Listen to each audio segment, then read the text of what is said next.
আরেকবার স্বাগত, আপনারা দেখছেন বিজনেস টুডে।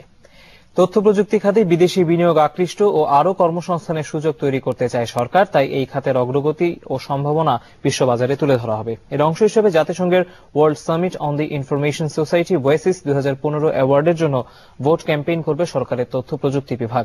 তথ্য ও প্রযুক্তি প্রতিমন্ত্রী জুনায়েদ আহমেদ পলক দুপুরে বাংলাদেশ কম্পিউটার কাউন্সিল মিলনায়তনে আয়োজিত সংবাদ সম্মেলনে এই তথ্য জানান। তিনি বলেন, তথ্য প্রযুক্তির মাধ্যমে জনকল্যাণকর প্রযুক্তি উদ্ভাবন ও এই সম্পর্কিত সেবা প্রদানের স্বীকৃতি হিসেবে প্রতি বছর জাতিসংঘ ওয়েসিস পুরস্কার প্রদান করে। এই বছর বাংলাদেশ 7টি ক্যাটাগরিতে মনোনয়ন পেয়েছে। তিনি সকলকে বাংলাদেশের পক্ষে ভোট দেওয়ার আহ্বান জানান। বলেন, বাংলাদেশ জয়ী হলে এখানে বিদেশি বিনিয়োগের সম্ভাবনা বেড়ে যাবে।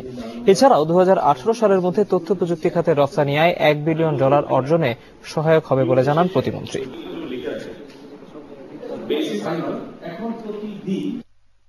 আইটিইউ এর ওয়েসিস +10 অ্যাওয়ার্ড পাওয়া, এটা হয়তো 5-10 বছরের অনেক প্রমোশনের থেকে এক মুহূর্তের এই প্রচারণা অনেক বেশি প্রয়োজন।